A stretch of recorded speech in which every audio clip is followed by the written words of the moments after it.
Bismillahirrahmanirrahim. Assalamualaikum warahmatullahi wabarakatuh. Salam sejahtera bagi kita semua.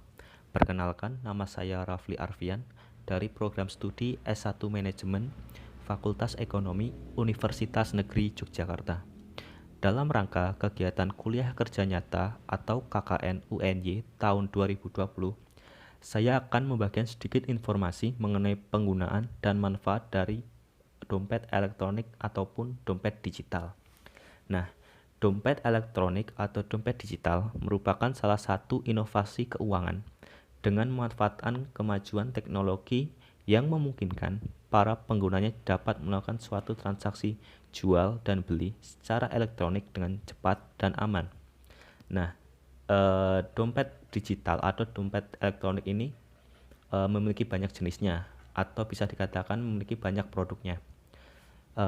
Sebagai contoh saya akan mencontohkan seperti Dana, lalu ada Link Aja, Genius juga ada OVO juga, Gojek dengan GoPay-nya, serta Shopee dengan Shopee Pay-nya. Nah, di sini saya akan menggunakan Dana sebagai contohnya. Karena Dana adalah salah satu dompet digital yang bisa dikatakan paling mudah untuk digunakan. Nah, bisa dilihat ini adalah tampilan awal dari Dana.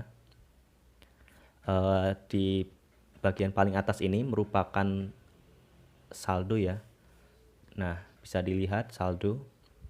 Jadi di sini adalah tempat di mana kita bisa mengetahui informasi berapa jumlah uang yang kita miliki di rekening Dana ini. Lalu di bawahnya ada Pindai. Pindai ini untuk melakukan pembayaran ketika kita sedang belanja secara offline atau secara luring. Jadi ketika kita misalkan kita membeli suatu barang di suatu toko, kita bisa membayarnya dengan cara men-scan-nya.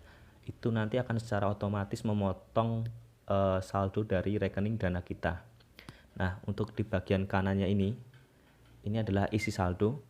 Nah, pengisian saldo ini bisa dilakukan dengan banyak sekali cara. Mulai dari kartu debit, lalu ada transfer bank, ada menggunakan agen dari Dana, ada menggunakan Pegadaian, kantor pos, serta toko-toko retail seperti Alfamart dan Alfamidi.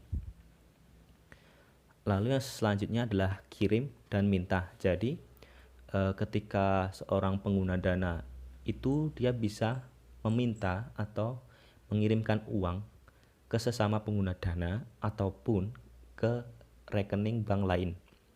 Seperti itu. Lalu untuk yang bawahnya merupakan menu utama.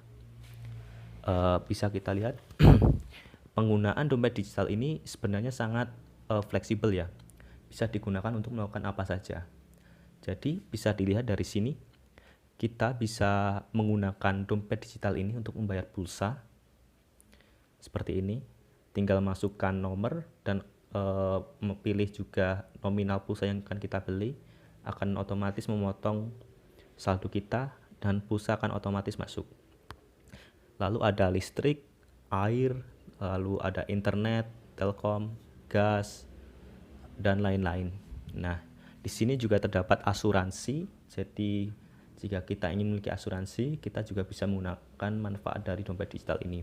Selain itu, jika kita ingin berdonasi juga, kita juga bisa menggunakan donasi.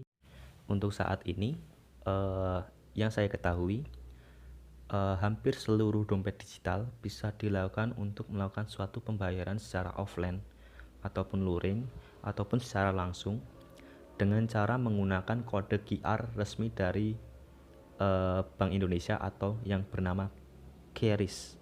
QRIS ini bersifat universal ya, jadi hampir semua bank atau dompet digital itu bisa menggunakan QRIS.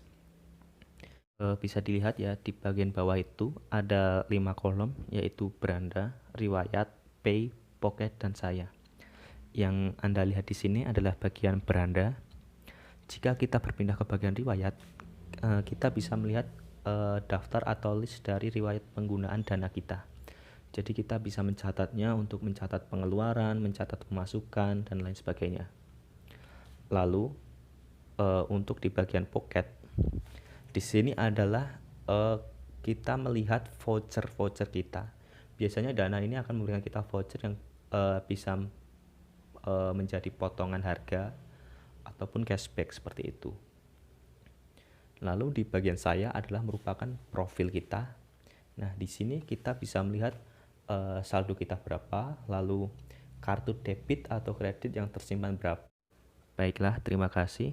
Jika ada kurang dan lebihnya saya mohon maaf. Wassalamualaikum warahmatullahi wabarakatuh. Semoga bermanfaat. Terima kasih.